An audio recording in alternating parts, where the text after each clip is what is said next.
തിരുവനന്തപുരം വിമാനത്താവളത്തിൽ ബ്രിട്ടീഷ് യുദ്ധവിമാനത്തിന്റെ അടിയന്തര ലാൻഡിംഗ്. ഉൾക്കടലിലെ യുദ്ധക്കപ്പലിൽ നിന്ന് പറന്നുയർന്ന F-35 വിമാനമാണ് ഇന്നലെ രാത്രി മോശം കാലാവസ്ഥയെ തുടർന്ന് തിരുവനന്തപുരത്തിറക്കിയത്. ഇന്ധനം നിറച്ച് പ്രതിരോധ വകുപ്പിന്റെ തുടർ നടപടികൾ പൂർത്തിയാക്കി വിമാനം തിരിച്ചുപോകും. 5ാം തലമുറയിൽപ്പെട്ട അമേരിക്കൻ നിർമ്മിത യുദ്ധവിമാനമാണ് F-35.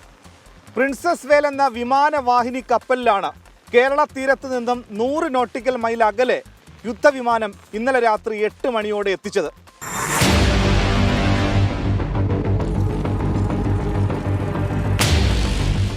പരീക്ഷണ പറക്കലിനായി കപ്പലിൽ നിന്നും ഫ്ലാഗ് ഓഫ് ചെയ്ത വിമാനത്തിന് പക്ഷേ തിരിച്ചിറങ്ങാൻ കഴിഞ്ഞില്ല. ശക്തമായ കാറ്റും പ്രക്ഷുബ്ധമായ കടലുമായിരുന്നു തിരിച്ചിറക്കലിന് പ്രതിസന്ധി സൃഷ്ടിച്ചത്. ഏറെ നേരം ആകാശത്ത് വട്ടമിട്ട് പറന്നു. ഒടുവിൽ ഇന്ധനം തീർന്നതോടെ തിരുവനന്തപുരം അന്താരാഷ്ട്ര വിമാനത്താവളത്തിൽ ലാൻഡിങ്ങിന് വേണ്ടിയുള്ള അടിയന്തര അനുമതി തേടുകയായിരുന്നു.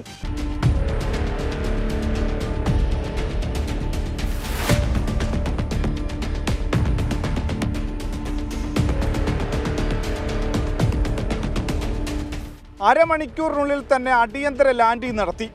ഇതിനു വേണ്ടിയിട്ടുള്ള സർവ്വ സൗകര്യങ്ങളും വിമാനത്താവളവും ഒരുക്കി. തിരുവനന്തപുരം വിമാനത്താവളത്തിൽ ഇത് അത്യപൂർവ സംഭവമാണ്. ഒരുപക്ഷെ ഇന്ത്യയും ബ്രിട്ടനും തമ്മിലുള്ള നയതന്ത്രത്തിലെ നല്ല ബന്ധമായിരിക്കാം ഇതിന് കാരണം. അതുകൊണ്ടാണ് ഒരു ബ്രിട്ടൻ യുദ്ധവിമാനത്തിന് അടിയന്തര അനുമതി വിമാനത്താവളം നൽകിയത്.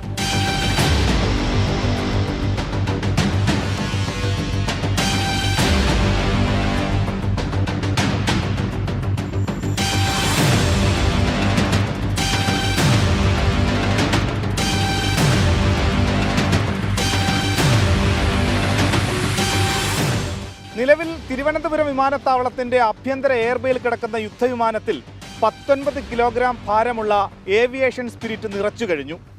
ഇനി വിമാനത്തിന്റെ സാങ്കേതിക പരിശോധനകളും പൈലറ്റിന്റെ മെഡിക്കൽ പരിശോധനകളും ഉൾപ്പെടെയുള്ള നടപടിക്രമങ്ങൾ പൂർത്തിയാക്കി യുദ്ധവിമാനം തിരികെ യുദ്ധക്കപ്പലിലേക്ക് തന്നെ മടങ്ങും.